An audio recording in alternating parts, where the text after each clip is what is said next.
નમસ્તે ખેડૂત મિત્રો, અમારા ઘરની આજુબાજુ ઝાડ વાવેલા છે એ બધા આજે બતાવીશું. વિડીયોમાં આગળ બન્યા રહેજો. આ દાડમ છે, જુઓ નાની છે, હજી મોટી થશે એટલે દાડમ ખાશું. પછી આ ગિલોડી છે, ગિલોડા પણ આવી ગયેલા છે. ગિલોડાનું શાક ઓર્ગેનિક ખાવાની બહુ મજા આવશે. પછી આગળ નાનો કેસર આંબો છે. આ હું સૌરાષ્ટ્રથી લાવ્યો હતો ગાડીમાં, પણ ગાડીમાં લાવતી વખતે થોડોક ભાગી ગયો હતો. અહીંથી વિકાસમાં થોડોક નબળો પડી ગયો. આ નીચે ઔષધિ છે. આ ઔષધિ છે, કંઈક સાપ કરડે તો એને ઘસીને લગાવવાથી સાપનું ઝેર ઉતરી જાય છે.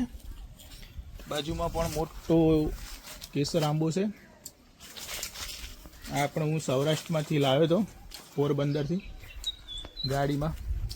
તો બહુ મોટા થઈ ગયા ને, તો લગભગ 2-3 વર્ષ અમે કેરી પણ ખાઈ લીધી. આ બે આંબા વચ્ચે કેળ પણ વાવી છે અમે. મોટી થશે એટલે કેળા ખાશું.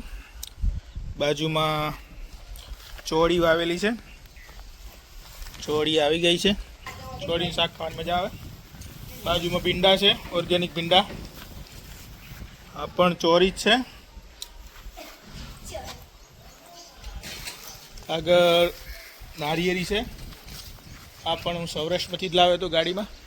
ઘણા નારિયેર આવે છે સિઝનમાં. અત્યારે દેખાય છે નાના નાના નારિયેર દેખાય છે.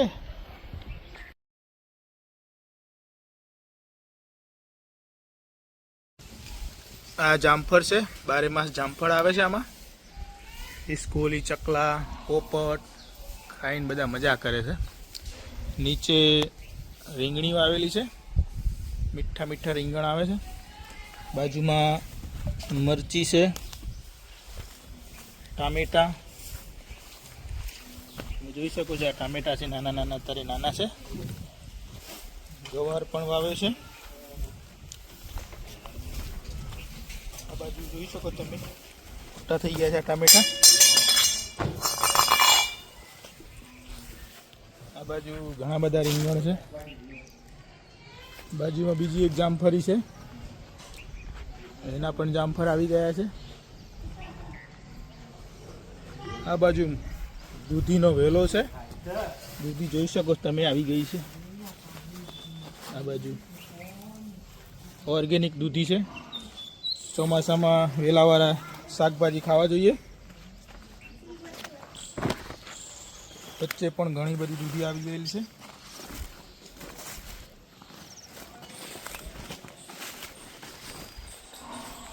આ આંબો દશેરી આંબો છે. આ આંબા પર કેરી આવે, લચકા બંધ કેરી આવે, એકસાથે 25-20નું ઝુમખું આવે. ત્યારે પણ કેરી આવે છે, ત્યારે આંબો આખો નમી જાય છે. નીચે ટેકા મૂકવા પડે છે.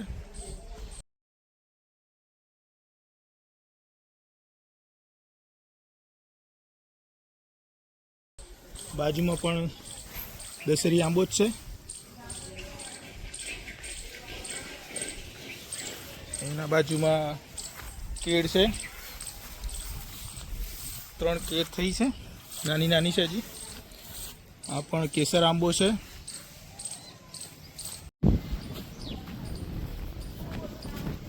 અહીંયા પણ ગિલોડી જ છે. અહીંયા પણ ગિલોડીનો વેલો ચડ્યો છે. આમાં પણ ગિલોડા આવેલા છે, દેખાય છે. જુઓ, ફૂલ દેખાય છે ઘણા બધા. બાજુમાં જાંબાનું મોટું ઝાડ હતું, પણ વાંદરા બહુ વિતારતા હતા એટલે હમણાં થોડુંક ફાલ કાપી નાખ્યો છે. એના નીચે મટુડું, કે જેને કૃષ્ણ ફળ પણ કહે છે, તમે જોઈ શકો છો. આનો નાનો છે વેલો, ચડી જશે ઉપર. જુઓ, આ ગુલાબ પણ છે. સરસ મજાના ગુલાબ આવેલા છે, લાલ કલરના. બાજુમાં સપ્તપદી દેખાય છે. નીચે મોગરો છે. પાછું ઓલું મટુડું કહેતો હતો ને, હું અહીંયા મોટું હતું આ મટુડું, પણ ઉપર બહુ જાહો થઈ ગયું એટલે કાપવું પડ્યું. આનો જ્યુસ ફેન્ટા જેવું લાગે છે.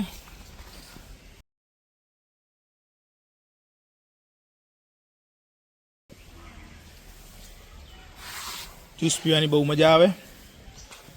આ પણ તુલસી છે.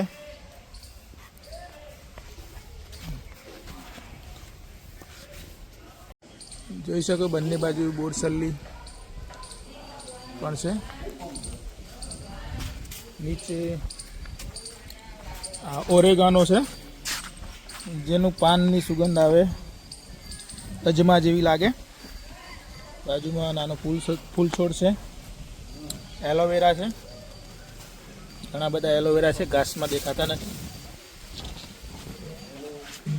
ચંપો છે, લાલ ચંપો છે, જેના ફૂલ લાલ આવે. કિલોડી છે, પણ મોટો લીમડો છે. સપ્તપદી છે બાજુમાં. અહીંયા મોગરો દેખાય, મોગરો છે. આંબો છે નાનો સરખો. એલોવેરા, ઘણો બધો ફેલાયેલો ફુદીનો પણ જોઈ શકો છો તમે. આ અળવીના પાન છે, જેના પાનના પત્તરવેલિયા બને. જુઓ છો તમે, ફુદીનો તો ઘણો બધો છે. હવે જુઓ, અમારા ઘર પાછળ આવી ગયા છીએ. ઘર પાછળ પણ અમારા ખેતર જ છે. એમાં પણ મગફળી જોવા મળે છે. પાછળ સરસ મજાનો ડુંગર જોવા મળે છે. મીઠો લીમડો થોડો કાપી નાખ્યો છે હમણાં. લીંબુડી છે. લીંબુ આવે છે, અત્યારે જોવા મળતા નથી. જો વચ્ચે છે થોડા થોડા. વિડીયો ગમ્યો હોય તો લાઈક, શેર, કોમેન્ટ, સબસ્ક્રાઈબ કરી દેજો. મળીએ બીજા વ્લોગમાં. જય જવાન, જય કિસાન.